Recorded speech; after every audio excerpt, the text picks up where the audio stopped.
Officials, police, all একটা group তৈরি হয়ে গেছে। খালি জায়গা দেখলেই লোক বসিয়ে দিচ্ছে। বলুন তো, একেতে সেন্ট্রাল গভর্নমেন্ট টাকা দিচ্ছে না, তারপরে আমি কটা রাজ্যকে টানবো? বাংলার আইডেন্টিটি নষ্ট হয়ে যাচ্ছে, কেন বুঝতে পারছেন না? আপনার টাকা খাওয়ার জন্য এবং আপনাদের টাকা খাওয়ার জন্য। জমি পাচ্ছেন, বেচে দিচ্ছেন, রাজ্য সরকারের জমি, যেখানে পাচ্ছেন দখলদারি করিয়ে দিচ্ছেন। ওয়ার্স্ট পারফরমেন্স মিউনিসিপ্যালিটিগুলোর। কেন তৈরি করা হয়েছিল আমি জানি না। সবাই বলে মিউনিসিপ্যালিটি করে দিন, লাভটা কি? জনগণ যদি পরিষেবা না পায়। হাওড়াতে কেন এখনও কনজারভেন্সির কোনো সিস্টেম নেই? কেন নেই? আমি আরবান ডিপার্টমেন্টের মেয়রকে জিজ্ঞেস করব। আমি উত্তর এখন চাই না, পয়েন্টগুলো নোট করে নিন। জঞ্জালের ভ্যাট নিয়মিত পরিষ্কার হয় না, রাস্তায় ময়লা চলে আসে ভ্যাট থেকে। যিনি দায়িত্বে আছেন তিনি কি করছেন? আমি যদি জাস্ট বলি, বালি মিউনিসিপ্যালিটি, শ্রীমতী অমৃতা রায় বর্মন, এসডিও হাওড়া, তিনি কি করছেন? Why she is not taking care? Solid management system যেটা, এগুলো তো আমাদের আছে। রিসাইক্লিং হয়, ইচ্ছা মতো টেন্ডার করছেন নিজেরা। তার থেকে কতটা খাচ্ছেন আমি জানি না। কেউ খাচ্ছেন, কেউ খাচ্ছেন না, নিশ্চয়ই দিয়ে টিয়ে খাচ্ছেন। গ্যাং আপ হয়ে গেছে একটা। আমি সরি, আমাকে এই কথাগুলো বলতে হচ্ছে। আমি এর জন্য মোটেই খুশি নই, আমি দুঃখিত। আমি যখন রাস্তা দিয়ে যাই, কোনো লাইট খারাপ থাকলে আমি সঙ্গে সঙ্গে ফোন করি। ঘন্টার পর ঘন্টা লাইট জ্বলেই যাচ্ছে তো জ্বলেই যাচ্ছে। গভর্নমেন্টের টাকা ভাবছে দেবে, গভর্নমেন্ট বসে আছে। টাকাটা আসছে কোত্থেকে? এটা জনগণের টাকা, বুঝতে হবে। কলের জল, পাইপ ওয়াটার, পড়ে যাচ্ছে তো জল পড়েই যাচ্ছে। কিছু লোকের হ্যাবিট আছে, ঢাকনা করলেও ঢাকনাটা খুলেও বিক্রি করে দেয়। তাই যদি হয় তাহলে আমরা মডার্ন সিস্টেমে কেন যাব না? যে যখন আমার বালতি পড়বে বা হাত তুলে আমি জল পাতবো, তখন সেটা চালু হবে, তারপরে সেটা অটোমেটিক্যালি স্টপ হয়ে যাবে। এমন কোনো সিস্টেম আমরা আজ পর্যন্ত বের করতে পারিনি কেন? অথবা এক্ষেত্রে আমার কিছু করার নেই, শুধু এনভায়রনমেন্ট দেখে পেতল লোহা বিক্রি করে দিচ্ছে যখন, তখন আপনারা প্লাস্টিক টাইপের কিছু যদি লাগাতে পারেন, অন্তত আপাতত সেভ হতে পারে। যদিও জলটা সাইক্লিং হয়, সলিড ওয়েস্ট ম্যানেজমেন্ট সব জায়গায় আছে, কিন্তু আপনারা কি করছেন? এনক্রোচমেন্ট করছেন। ভ্যাটগুলো বাইরে থেকে নোংরা পড়ে থাকে, একবার দেখেন না? লজ্জাও লাগে না? রাস্তাগুলো আমরা সারালে তবে সারাবেন, তা আপনাদের টাকাগুলো যাচ্ছে কোথায়? হাওড়াতে এখনো পর্যন্ত কনজারভেশন কোনো সিস্টেম নেই, অথচ আমরা টাকা দিয়েছি। পদ্মপুকুর ওয়াটার প্ল্যান্ট হয় 1984 সালে। 40 বছর ধরে পাইপলাইনগুলো আছে, বহু জায়গায় লিক,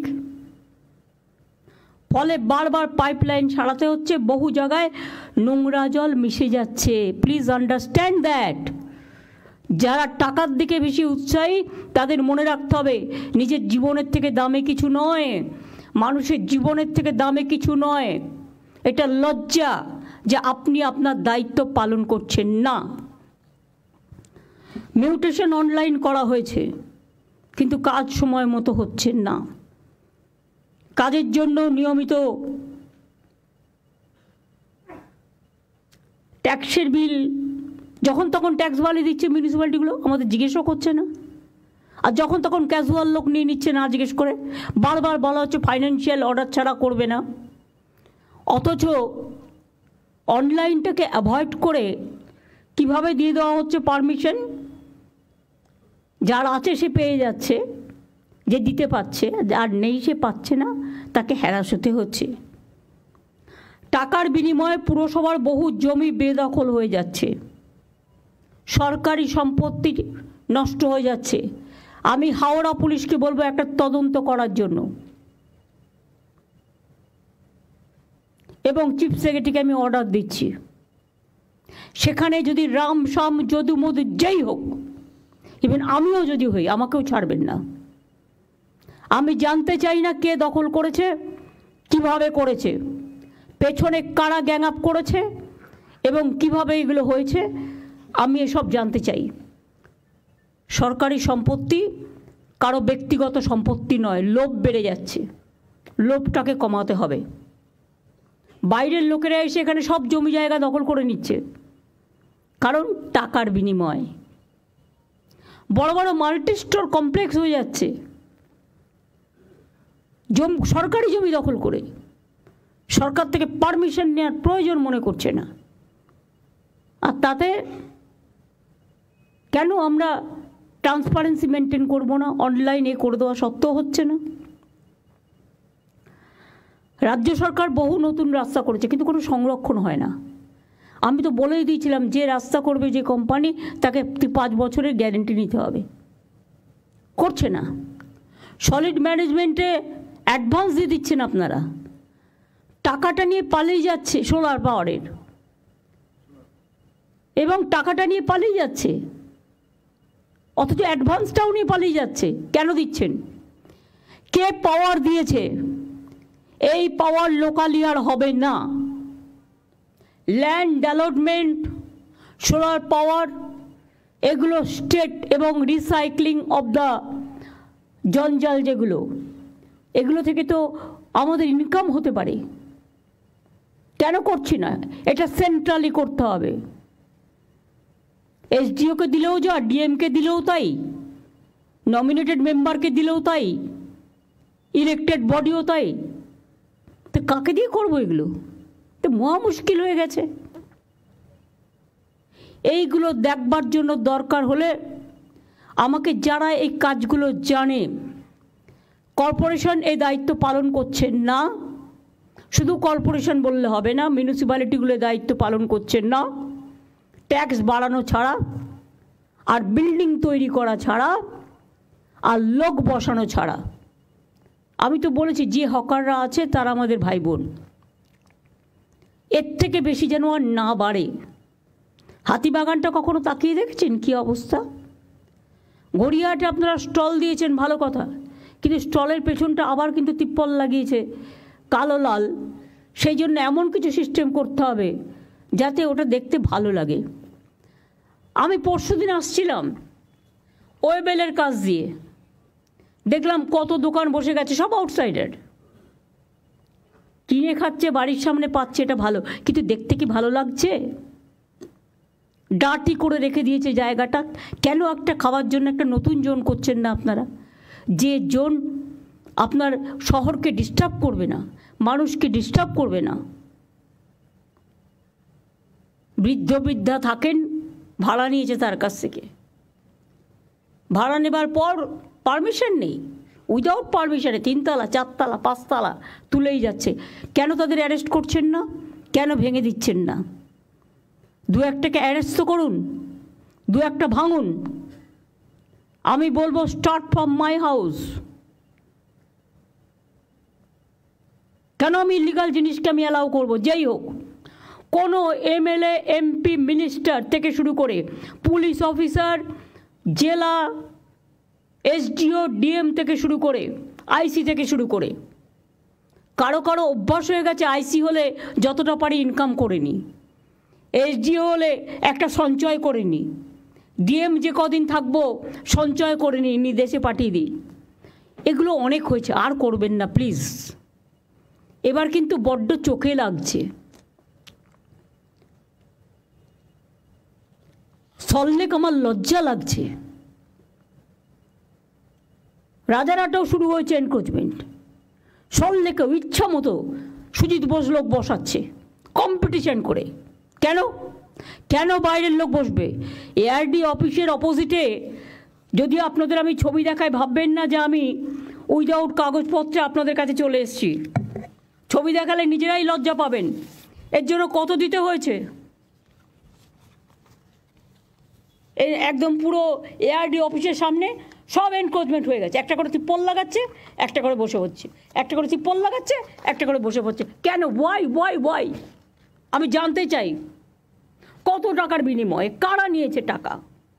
কেন সল্টলেক কর্পোরেশনের কাউন্সিলররা কাজ করে না? তারা তো ইলেক্টেড বডি, কেন কাজ করে না আমি জিজ্ঞেস করছি। রাস্তা ঝাড় দেয় না, এবার কি আমাকে রাস্তা ঝাড় দিতে যেতে হবে? শুধু কি ওপরের দিকে তাকালেই হবে? নিচের দিকে তাকাতে হবে না? এলাকার লাইট দেখে না, রোড দেখে না, জল দেখে না, মানুষের প্রবলেম দেখে না? এই শহরটাকে আমি এত সুন্দর করে বানিয়ে দিয়েছি, কলকাতা শহরে ভিডিও করা ছিল কোন রাস্তা কত পর্যন্ত এনক্রোচমেন্ট আছে, তা সত্ত্বেও একটা করে নতুন ওসি আসে আর বসিয়ে দেয়। আর আমি ঘাতক ঝগড়া করব।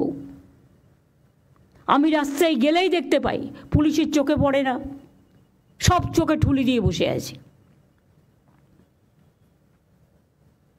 আর ভাবে এগুলো কারো নজরে আসবে না। হাওড়ায় কোনো মিউনিসিপ্যালিটি নেই, এসডিওর আন্ডারে আছে, সুতরাং 4 জন এমএলএ ডাইরেক্টলি অ্যাডভান্টেজ দিচ্ছে। আমি আর নাম বলে লজ্জা দিলাম না। যেখানে যেখানে আমাদের বোর্ড নেই বা কাউন্সিলর ইলেক্টেড নেই, সেখানে কাজ করার সিস্টেমটা কি? সেই এলাকাটা কে করবে? একবারও ভেবে দেখেছি আগে আমি এটা সাফা করব, তারপর আমি ইলেকশনে যাব। যে যে এলাকা, বালি পৌরসভার অবস্থাও খুব খারাপ, যে যে এলাকা বোর্ড নেই, নমিনেটেড 5 জন মেম্বার ভাবছে এটা আমাদের প্রপার্টি, নো নট দ্যাট।